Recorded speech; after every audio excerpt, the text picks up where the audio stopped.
राधे राधे। जय श्री कृष्णा। श्री राधा रानी की कृपा से हम सभी भक्तजन श्री प्रिया जी के प्रेमी भक्तों, रसिक भक्तों के पावन चरित्र को श्रवण कर रहे थे। तो उसी में हम श्री पीताम्बर देवजू महाराज के पावन चरित्र को श्रवण कर रहे थे। आज उनके इस पावन चरित्र का भाग 4 है। कल तक हमने यह श्रवण किया कि किस प्रकार उनके पिता श्री उनको श्री वृंदावन धाम से फिर से पुनः दिल्ली ले आए और वहाँ दिल्ली में कैसे उनके साथ सभी ब्राह्मण जन बर्ताव करते हैं, इस प्रकार कल हमने श्रवण किया। आज फिर हम देखेंगे कैसे श्री वृंदावन धाम में उनका फिर आगमन होता है। तो उनके पिताश्री उनको यहाँ दिल्ली में पुनः ले आए और जो उनका कार्य था, जो उनका कारोबार था दुकान का, वो दुकान का कार्य पर श्री पीताम्बर देव जी को बैठा दिया गया। अब श्री पीताम्बर देव जी जो थे वो इस जगत में रह रहे थे, परंतु उनको ये जगत बिल्कुल भी भासता नहीं था, यानी बिल्कुल उनको प्रिय नहीं लगता था, एकदम अप्रिय लगता था। मानो काढ़ा के प्रकार उसे उन्हें कड़वा लगता था। जैसे कि जो कमल होता है वो कमल जल में रहते हुए भी जल का स्पर्श नहीं करता, वैसे ही जो श्री पीताम्बर देव जी थे वो संसार में रह रहे थे, परंतु उनकी संसार के प्रति इतनी उदासीनता थी। इनके जो माता पिता थे वे इनके लिए बड़े सुंदर सुंदर वस्त्र लाते कि सोचते थे कि पीताम्बर देव जी को सुंदर सुंदर वस्त्र देंगे तो इनका मन करेगा और इस प्रकार इनकी आसक्ति बढ़ेगी। परंतु क्या होता, उस वस्त्र को श्री पीताम्बर देव जी उतार कर आग में जला देते थे और बने हुए कार्यों को अक्सर पीताम्बर देव जी बिगाड़ देते। कैसे? जब कोई संत श्री पीताम्बर देव जी के पास आता, उनके घर में भिक्षा मांगने आता, तो ये क्या करते, अपने घर का पूरा धन धान उठाकर उन्हीं संत को दे देते, संत का आसन लगवा देते, उन्हें प्रसाद पवा देते और शीत प्रसादी ले लिया करते थे। इस तरह सब कुछ लुटा देते थे। इस प्रकार वो अपना सारा कार्य करते। अगर उनको दुकान पे बैठा दिया जाता श्री पीताम्बर देव जी को, तो जब कोई सामान लेने आता, अगर सामान मान लीजिए थोड़ा महंगा मूल्य में है, जैसे कि 10 रुपये का सामान है, तो वो सामने वाले जो आया है ग्राहक, उसको वो 5 ही रुपये में आधे दाम में बेच देते कि ले जाओ, और जो कम धन मिलता उसे रख लेते और इस प्रकार पूरी दुकान खाली कर देते। अब ये सब करतूतें उनकी देखकर जो उनके पिताश्री थे वे बड़े हैरान हो गए थे, वे परेशान हो गए थे। जब उन्हें यह बात पता चली कि श्री पीताम्बर देव जी अब ऐसा कार्य करने लग गए हैं, तो वे बड़े दुखी होने लग गए। वो तो अपना अब सर दीवार पे पीटने लग गए हैं, कभी मूर्छित होकर भूमि पर गिर जाते। जो अपनी पगड़ी होती उसको श्री पीताम्बर देव जी के चरणों में रख देते।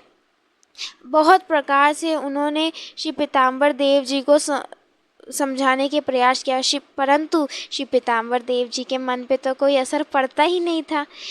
जब इन सारे वृत्तांतों को ब्राह्मणों ने सुना कि ऐसा ऐसा श्री चौबेलाल जी के यहाँ हो रहा है, तो वे सभी एकजुट बनाकर श्री चौबेलाल जी के यहाँ आए और कहने लगे कि हे चौबेलाल जी, हम सभी ब्राह्मण समाज आप ही के कारण इतने प्रशंसित हैं।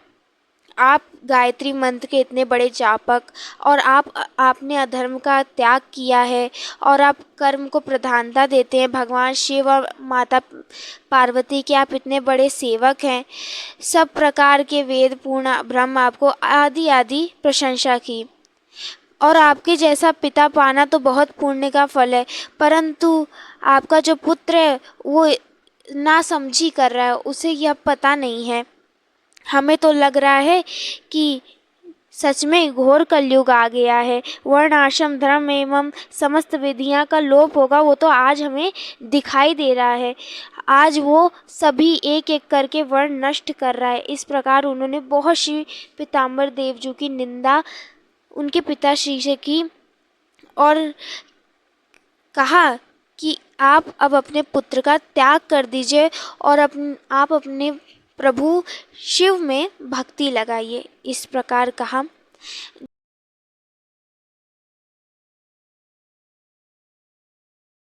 अब यहाँ पर जब सभी ब्राह्मण जनों की वाणी सुनी, उन श्री चौबे लाल जी ने। तो उन्होंने सोचा कि इसी क्षण निर्णय लेता हूँ। तो उन्होंने उसी क्षण श्री पीताम्बर देव जी को बुलवा कर यह निर्णय लिया, कहा कि हे पुत्र, मैं आज से तुम्हारा त्याग करता हूँ और समस्त ब्राह्मण समाज इसका साक्षी है। उन्होंने सभी ब्राह्मण समाज को साक्षी लेते हुए कहा कि मैं तुम्हें अब त्यागता हूँ। जब पीताम्बर देव जी ने यह वाणी सुनी तो वह सबको सुनाकर कहने लग गए कि हाँ, आप मुझे त्याग दीजिए, मुझे कोई भी कष्ट नहीं, परंतु इसके लिए आपको मुझे एक पत्र लिखकर देना होगा। अब कैसा श्री पीताम्बर देव जी पत्र लिखवाने के लिए कह रहे हैं? वो कह रहे हैं कि आप मेरे लिए पत्र लिखिए जिसमें आप यह लिखेंगे कि अब आपका और मेरा कोई भी संबंध नहीं है, ना आप मेरे पिता हैं ना मैं आपका बेटा हूँ। और यह भी लिखिए कि अगर आपने इसको बांधने से मना किया तो हमें इसके लिए नरक प्राप्त होगा। ऐसा श्री पीताम्बर देव जी ने लिखवा लिया और सबसे दस्तखत और मुहर लगवा ली और अपने सभी कुटुंबीय जनों को रोते बिलखते हुए देख वो श्री धाम वृंदावन को चले गए। अब जो पीताम्बर देव जी हैं वो अपनी मस्ती में श्री वृंदावन धाम को जा रहे हैं, जो कि उन्हें बहुत प्रिय था। 1 वर्ष बाद वे श्री वृंदावन धाम को जाते हैं। अब वे श्री धाम वृंदावन में पहुंच गए। वहाँ पर उन्होंने क्या पाया कि श्री सद्गुरुदेव भगवान श्री रसिक देव जी उन्हीं के सम्मुख उपस्थित हैं। तो वे श्री रसिक देव जी के पास गए। जब श्री रसिक देव जी ने श्री पीताम्बर देव जी को देखा, वे बड़े प्रसन्न हुए क्योंकि उनके जो शिष्य हैं अब वे लौट आए। तब रसिक देव जी ने कहा, अरे पीताम्बर दास, कैसे आना हुआ, किस प्रकार तुम आए? तब जब उन्होंने गुरु वचनों को सुना तो उस वक्त श्री पीताम्बर देव जी ने वो जो पत्र था जो अपने पिता से लिखवाया था और सबसे उस पर मुहर लगवाई थी वो पकड़ा दिए श्री रसिक देव जी को। जब श्री रसिक देव जी ने यह पत्र पढ़ा तो वे बड़े प्रसन्न हुए और वे आसन से उठ के श्री पीताम्बर देव जी को हृदय से लगा लिए। अब उनका जो शिष्य था वो जीवन भर के लिए आ गया था, परंतु वहाँ पे जो उनके माता पिता थे वे बड़े अप्रसन्न थे क्योंकि मोह माया तो लिपटी ही थी। अब श्री पीताम्बर देव जी की तीर्थ यात्रा का प्रसंग आता है। अब श्री पीताम्बर देव जी श्री वृंदावन धाम लौट आए थे। वहाँ पर दिल्ली में पुत्र मोह में जो श्री चौबे लाल जी थे वे व्याकुल हो रहे थे, उन्हें अपने पुत्र का मोह था। तो वे क्या किए, उन्होंने सभी ब्राह्मण जनों को एकत्रित किया और वे श्री वृंदावन धाम को चले आए। जब यह बात श्री पीताम्बर देव जी की पता चली कि जो उनके पिता श्री चौबे लाल जी हैं वो समस्त ब्राह्मणों जन के साथ यहाँ श्री वृंदावन धाम आ रहे हैं, तो वे उसी क्षण अपने सद्गुरुदेव भगवान श्री रसिक देव जी के पास पहुँचे और उनसे आज्ञा प्राप्त की कि अब मैं वृंदावन धाम को छोड़कर तीर्थ यात्रा के लिए जाने का मुझे दीजिए। तब क्या ही था, पीताम्बर देव जी का सुंदर अंग प्रत्यंग, गौरवर्ण शरीर, हाथ में उन्होंने कड़वा लिया है, कंधे पर कामरी ली, हृदय में गुरु तथा हरि को बसाए हुए श्री कुंज बिहारी बिहारनी जी के रस में डूबे अलमस्त हैं, मस्ती में एकदम अपने श्री पीताम्बर देव जी पहली बार गिरिराज गोवर्धन पहुँचते हैं। उसके पश्चात वो औवरीपुर, मालकेतु, पुष्कर तीर्थ आदि तीर्थों से नाथद्वार पहुँचे। फिर श्रीनाथ जी के वहाँ पर बड़े भव्य सुंदर दर्शन किए। इसके बाद वो एक लिंग भगवान शिव के दर्शन किए।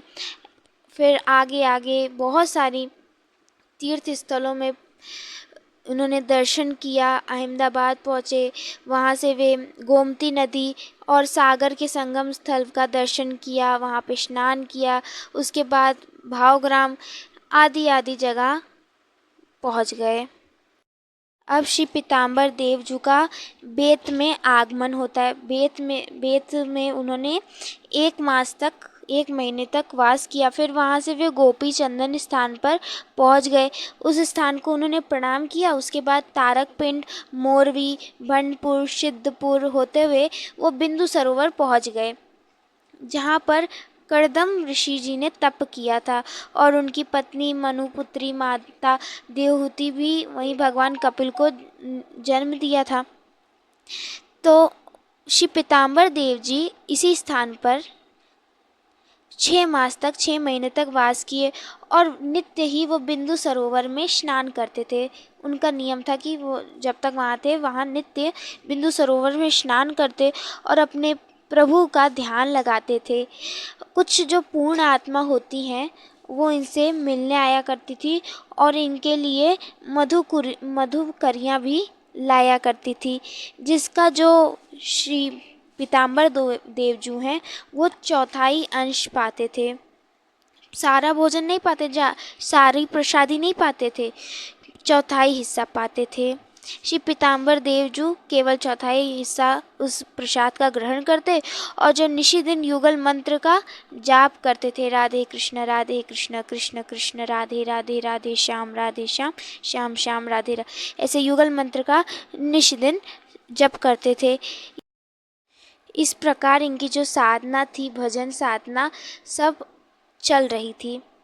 श्री जी की कृपा से अभी हम यहीं विराम देते हैं।